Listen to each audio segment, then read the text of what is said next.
ঈদের খুশি আছে, ঈদের আনন্দ আছে, ঈদে ভালো পোশাক পরবো, সব ঠিক আছে। এই খুশি কাদের জন্যে? কদ আফলাহা মান তাযাক্কা ওয়া যাকারা ইসমা রাব্বিহি ফাসাল্লা। কার জন্য ঈদের খুশি? যে ব্যক্তি রমজান মাসে আত্মশুদ্ধি অর্জন করতে পেরেছে, রোজা রেখেছে, যাকাত দিয়েছে, নামাজ পড়েছে, লাইলাতুল কদরে রাত জেগেছে, তারাবি পড়েছে, ইত্যাদি ইত্যাদি। এই ব্যক্তি আত্মশুদ্ধি অর্জন করেছে, এই ব্যক্তির জন্য ঈদের খুশি। যে রমজান মাসে সিনেমা দেখেছে, সিনেমার শুটিং করেছে, পর্নোগ্রাফি দেখেছে, সুদ খেয়েছে, শিরিক করেছে, বেদাত করেছে, হারাম খেয়েছে, এর জন্য ঈদের খুশি। মানুষকে ঠকিয়েছে, ব্যবসায় মাল কম দিয়েছে, পণ্য মজুত করেছে, ইচ্ছা করে দ্রব্যের দাম বাড়িয়েছে, সরকারকে বিব্রত করেছে, জনগণকে দুর্ভিক্ষের দিকে ঠেলে দিয়েছে, এদের জন্য ঈদের খুশি? কখনো না। ঈদের খুশি তাদের জন্য যারা আত্মশুদ্ধি অর্জন করতে পেরেছে। 5 ওয়াক্ত নামাজ জামাতে পড়ার চেষ্টা করে। খুব সিম্পল জিনিস, খুব বেশি কিছুর দরকার নেই আমাদের। 5 ওয়াক্ত নামাজ আপনি জামাতে পড়ার চেষ্টা করেন।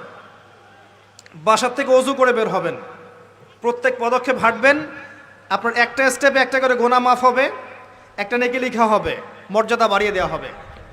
একে 10 দিয়ে গুণ করা হবে, রমজান মাসে আরও 70 দিয়ে গুণ করা হবে ইনশাআল্লাহ।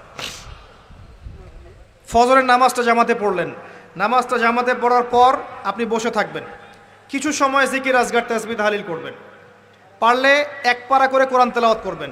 ফজরের নামাজ হয়ে গেছে, আপনি কোরআন তেলাওয়াত করেন, 1 পারা পড়তে সময় লাগবে আধা ঘন্টা, 40 মিনিট, কারো 1 ঘন্টা।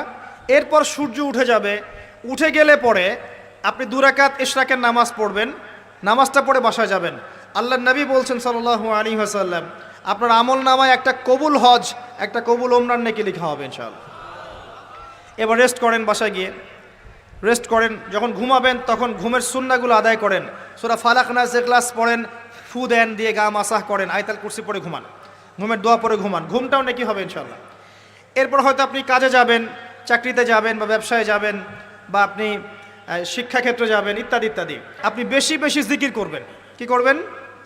সুবহানাল্লাহ পড়বেন, আলহামদুলিল্লাহ পড়বেন, আল্লাহু আকবার পড়বেন, লা ইলাহা ইল্লাল্লাহ পড়বেন, লা হাওলা ওয়ালা কুওয়াতা ইল্লা বিল্লাহ পড়বেন, পড়বেন হাসবি আল্লাহ ওয়া নি'মাল ওয়াকিল, সুবহানাল্লাহি ওয়া বিহামদিহি, সুবহানাল্লাহিল আযীম, সুবহানাল্লাহিল আযীম ওয়া বিহামদিহি, পড়বেন আস্তাগফিরুল্লাহ ওয়া আতুবু ইলাইহি, আস্তাগফিরুল্লাহ ওয়া আতুবু ইলাইহি, পড়বেন লা ইলাহা ইল্লাল্লাহ ওয়াহদাহু লা শারীকা লাহ, লাহুল মুলকু ওয়া লাহুল হামদু ওয়া হুয়া আলা কুল্লি শাইইন কাদির। পারা যাবে না ইনশাআল্লাহ? বেশি বেশি পড়বেন। আরেকটা কাজ করবেন, প্রতিটা কাজ নবী সাল্লাল্লাহু আলাইহি ওয়াসাল্লামের সুন্নাহ মাফিক করার চেষ্টা করবেন। সুন্নাহ মাফিক, খাচ্ছেন তার সুন্নাহ মাফিক, টয়লেট করছেন তার সুন্নাহ মাফিক, ঘুমাচ্ছেন তার সুন্নাহ মাফিক। সুন্নাহর বইগুলো আছে না বাজারে, কিনে নেবেন, কিনে নিয়ে দেখবেন প্রতিটা কাজ কিভাবে করলে সুন্নাহ হবে। এই কাজগুলো করতে গিয়ে আপনাকে গভর্নমেন্ট বাধা দিবে? বিশ্বের পরাশক্তিরা বাধা দিবে? আপনাকে কি কেউ পিটাবে এগুলো করলে? জেল খাটাবে? এগুলো আমাদের ব্যক্তি স্বার্থের ব্যাপার, ইচ্ছা করলেই করা যায়। এই ইচ্ছাটা আল্লাহ পাক আমাদের অন্তরে জাগ্রত করুন, আমিন। একটা কাজে কথা বলবো, নর্মালি আমরা ফরজগুলোতে বেশি ফোকাস করি, ফরজ ওয়াজিবে। রমজান মাসে সুন্নত মোস্তাহাবেও ফোকাস করতে হয়। রমাদানে একটা নফল আপনাকে ফরজের নেকি দিয়ে দিবে ইনশাল্লাহ, রমাদান একটা সুন্নাহ আপনাকে ফরজের নেকি দিবে ইনশাল্লাহ। তো রমজান মাসে শুধু ফরজ নয়, একটু সুন্নাহ সলাৎগুলো, নফল সলাৎগুলো একটু বেশি বেশি পড়ার চেষ্টা করি, আল্লাহ পাক তৌফিক দান করুন। স্পেশালি একটা কাজ করার চেষ্টা করতে পারি, অজু যখন ভেঙে যায়, টয়লেট করলেন, অজু ভেঙে গেল, সাথে সাথে হালকা করে অজু করে ফেলার চেষ্টা করেন, সবসময় পবিত্র থাকার চেষ্টা করেন। বেলাল আল হাবাশি নাম শুনেছেন? রাদিয়াল্লাহু আনহু। নবী সাল্লাল্লাহু আলাইহি ওয়াসাল্লাম বলছেন, আমি যখনই জান্নাতে গিয়েছি বেলাল তোমার পায়ের শব্দ শুনেছি। সুবহানাল্লাহ। যেই বেলালকে উত্তপ্ত মরুভূমিতে শুইয়ে নির্যাতন করা হচ্ছে, সেই বেলাল বলছেন আহাদুন আহাদ। সেই বেলাল রাদিয়াল্লাহু আনহুর নামে শানে সূরা নাজিল হচ্ছে কুল হু আল্লাহু আহাদ। ওই বেলাল রাদিয়াল্লাহু আনহুকে নবী সাল্লাল্লাহু আলাইহি ওয়াসাল্লাম বলছেন, যখনই জান্নাতে যাই তোমার পায়ের আওয়াজ শুনি, তুমি কি এমন আমল করো যার কারণে এই মর্যাদা তোমার? বেলাল রাদিয়াল্লাহু আনহু বলছেন, আমি তো স্পেশাল তেমন কোনো আমল করি না, আপনারা যা করেন আমিও তাই করি, তবে আমার যখনই অজু ভেঙে যায় আমি অজু করি, আর আমি ওই অজু দিয়ে 2 রাকাত নামাজ পড়ি। এটাকে তাহিয়াতুল ওযুর নামাজ বলে। রমজান মাসে করার চেষ্টা করি, আল্লাহ পাক তৌফিক দান করুন। আমরা অনেকেই মসজিদে যাই, ধাপ করে বসে পড়ি, করি না এই কাজটা? মসজিদে গিয়েছি, ধাপ করে আগে বসে পড়ি। মসজিদে গিয়ে 2 রাকাত নামাজ পড়ে বসা সুন্নত, মিনিমাম 2 রাকাত নামাজ পড়ে বসলে আপনি তাহিয়াতুল মসজিদের নেকি অর্জন করলেন, মসজিদের হকটা আদায় করলেন। ওই জায়গা আপনার জন্য সেজদার সাক্ষী থাকলো, কিয়ামতের মাঠে আপনার পক্ষে সাক্ষী দিবে ইনশাআল্লাহ। এই সুন্নাহগুলো আমরা চর্চা করার চেষ্টা করি। দাড়িটা ছেড়ে দেন, এটা একমাত্র ভিজিবল সুন্নত, দৃশ্যমান সুন্নত, যেটা আপনার সাথে কবরও যাবে। যখন কাফন দেয়া হবে তখন দেখা যাবে না আমার সাথে আর কোন কোন সুন্নাহ আছে, এই একটা সুন্নতই দেখা যাবে আমার সাথে কবরও যাচ্ছে। কথা কি বুঝতে পারছেন? আর এটাকে আমরা এখন যত পারি মেয়ে হওয়ার চেষ্টা করছি। নবীজি বলেছিলেন শেষ জামানায় ছেলেরা মেয়েদের পোশাক পরবে আর মেয়েরা ছেলেদের পোশাক পরবে।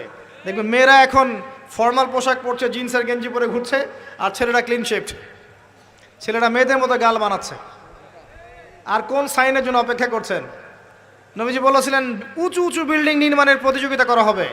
একবার এয়ারে ঢাকার কাছাকাছি আসবেন, এয়ারে তো সফর করেছেন আপনারা অনেকেই, যখন এয়ার ফ্লাই করে টেক অফ করে বা ল্যান্ড করে তখন ঢাকার কাছাকাছি, তখন উপর থেকে আপনি ঢাকাকে দেখবেন যে কেন বলেছি this is the city of Akhiruzzaman, কেন বলেছি? নবীজি বলেছেন কিয়ামতে 2টা মেজর সাইন, 2টার মধ্যে একটা হচ্ছে আনতারাল হুফাতাল উরাতাল আলাতা রিয়াশাইয়া তাতাওয়ালুনা ফিল বুনিয়ান। যখন সমাজের দরিদ্র শ্রেণীর মানুষেরা, যাদের পায়ে স্যান্ডেল ছিল না, গায়ে কাপড় ছিল না, এরা উঁচু উঁচু বিল্ডিং নির্মাণের প্রতিযোগিতা করতে থাকবে, ফান্তাজিরিস সাআহ, তখন কিয়ামতের অপেক্ষা করতে থাকবে। আজকে থেকে 100 বছর আগে ছিল এগুলা? 200 বছর আগে ছিল? সুবহানাল্লাহ। আর কোন সাইনের জন্য অপেক্ষা করছেন? তিনি বলেছেন শেষ জামানায় women will dressed but still they will be naked. মহিলারা কাপড় পরবে, তারপরেও তারা নগ্ন থাকবে। আপনি ঢাকার শপিং মলে যান, আপনি দেখেন। আর কোন সাইনের জন্য অপেক্ষা করছেন? শুধু ঢাকা কেন, গ্রামগঞ্জে ছড়িয়ে পড়েছে এগুলো, এখন গ্রামেও ছড়িয়ে পড়েছে। গ্রামে আরও বেশি দেখা গেছে মাশাআল্লাহ। গ্রামে গিয়ে আমরা হতভাগ, সুবহানাল্লাহ। গ্রামের মেয়েগুলা, গ্রামের মেয়ে ঢাকা শহরের মেয়েকে পার করে ফেলেছে। বাদ দেন, ওইদিকে না যাই, ডিফারেন্ট টপিক। আমরা রমাদান মাসের সুন্নাহগুলো আমল করার চেষ্টা করি। তাহিয়াতুল মসজিদ আমল করার চেষ্টা করেন, তাহিয়াতুল ওযু আমল করার চেষ্টা করেন, বেশি বেশি জিকির করেন। এবার আসেন রমাদানে জাকাত হিসাব করবেন। জাকাত, আপনার জাকাত হিসাব করেন, কত টাকা জাকাত এসেছে। জাকাতের হিসাব জানেন তো? হ্যাঁ, 7.5 ভরি স্বর্ণ, রৌপ্য কত?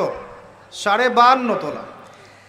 আপনার এই চাষাবাদের ওসর আসে, ব্যবসায়িক পণ্য থাকলে, সঞ্চিত সম্পদ থাকলে সব কিছু হিসেব করে মুফতি সাহেব আছেন, কওমি মাদ্রাসার আলেমদের কাছে যাবেন, জাকাতের ক্যালকুলেশন করে নেবেন যে আমার এত টাকা জাকাত এসেছে। এভাবে জাকাতটা রমজান মাসে দিয়ে দেওয়ার চেষ্টা করে। জাকাত যদি আমরা না দেই, একটা শাস্তি শুনে রাখেন, আল্লাহ পাক এই সম্পদগুলোকে একত্রিত করে গলাবেন, গলিয়ে কপালে, গালে আর এই যে পিঠে লেপটে দিবেন, বলেন নাউজুবিল্লাহ। এবং এটা একটা সাপের আকৃতি ধারণ করবে, সাপ গলায় পেঁচানো থাকবে, কপালে দংশন করতে থাকবে, বলবে আমি তোমার মাল স্বাদ ভোগ করো, আমি তোমার মাল স্বাদ ভোগ করো। কবর এটা হবে, আমরা চোখে না দেখলেও ওটা সত্য। নবীজি দেখে এসেছে মেরাজের রাতে এগুলা। এরপরে জাকাতের একটা সুবিধা আছে, এটা আমরা বুঝাতে পারি না। জাকাত ইসলামিক ইকোনমিক্সের বেইস। জাকাত ধনীর সম্পদে গরিবের হক।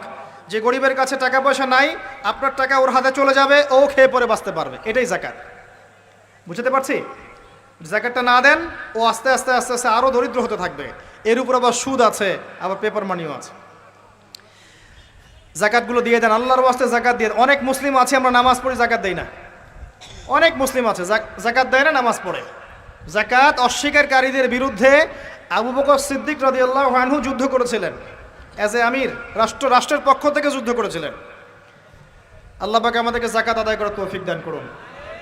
ফসল থাকলে ফসল, এর ওসর আসবে, ওসর এটা দিয়ে দিবেন। সেচের পানিতে হলে এক হিসাব, আর আপনার বৃষ্টির পানিতে হলে এক হিসাব। রমজান মাসে বেশি বেশি দান সাদাকা করবেন, বেশি বেশি মানুষকে দান সাদাকা করেন। পণ্যের দাম কমিয়ে দেন, মানুষকে সাদাকা করেন। প্রত্যেকটা দিন 10 টাকা, 20 টাকা, 100 টাকা সাদাকা করতে চেষ্টা করেন। এক একটা সাদাকা 70 গুণ বেড়ে যাবে ইনশাআল্লাহ তাআলা।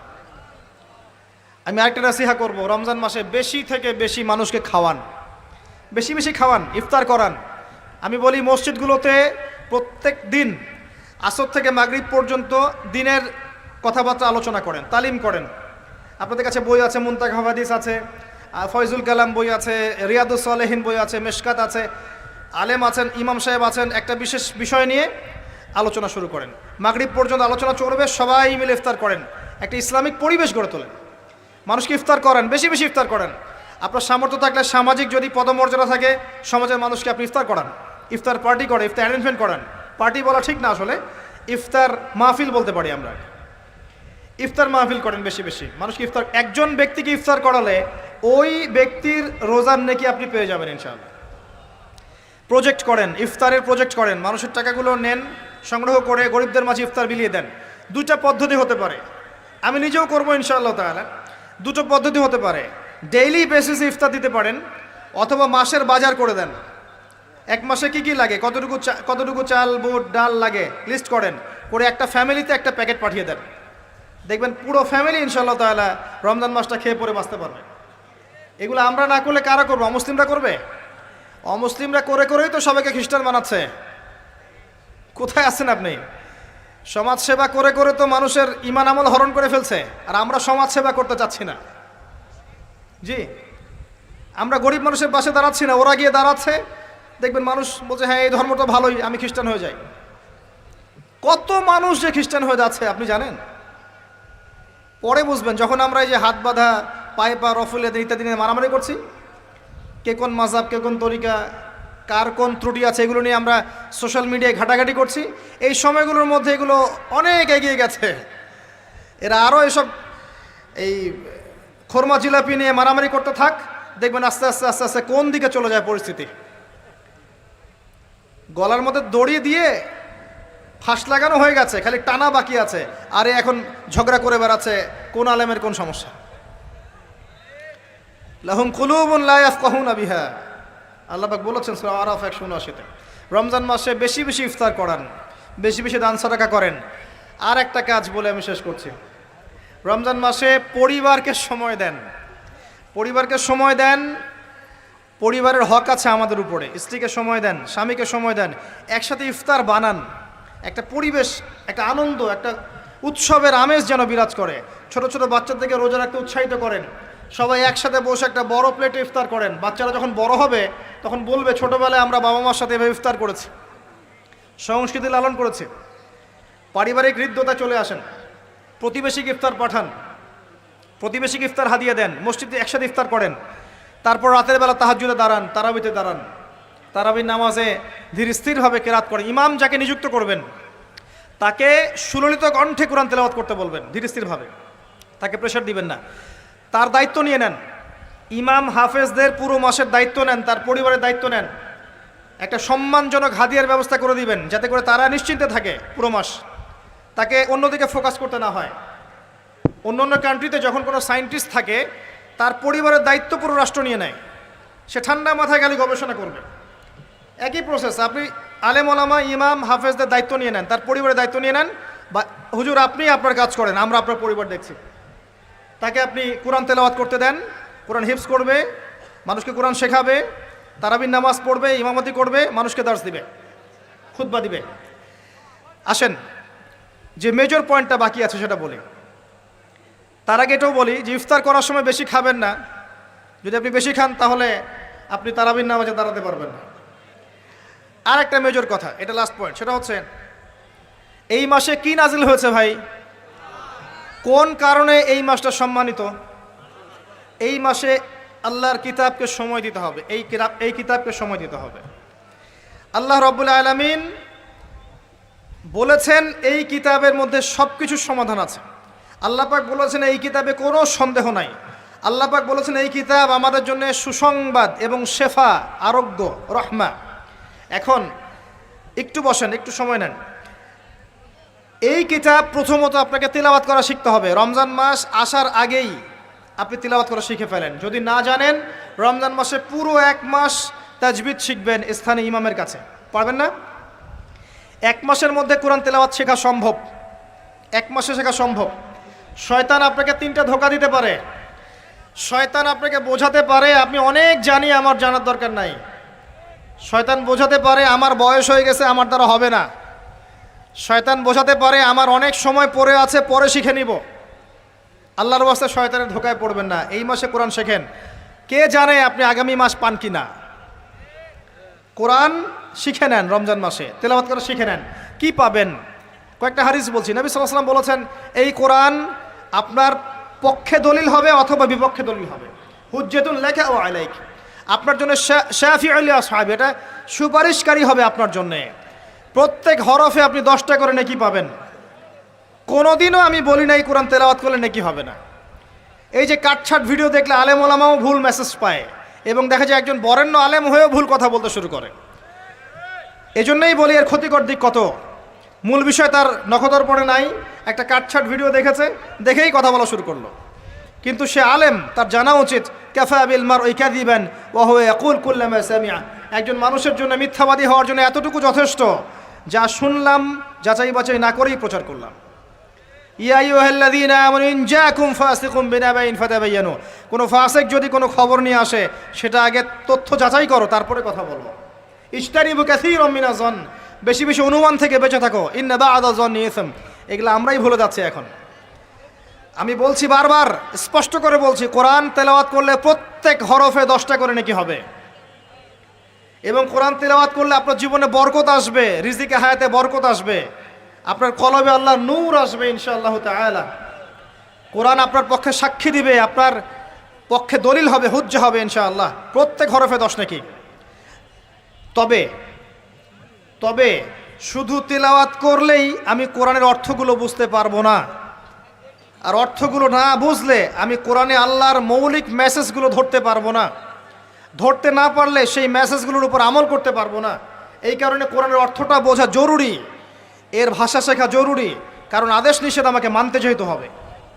এবং কোরআন গবেষণা করতে হলে অবশ্যই অর্থ জানতে হবে, ভাষা শিখতে হবে, এর তাদাব্বুর তাফাক্কুরে ডুবে যেতে হবে, যেটা শুধুমাত্র তেলাওয়াত করা সম্ভব নয়। এটা বোঝাতে চেয়েছে। এর চেয়ে পরিষ্কার করে কি বলতে পারি বলেন? সুবহানাল্লাহ। আল্লাহ পাক আমাদেরকে বোধশক্তি দান করুন।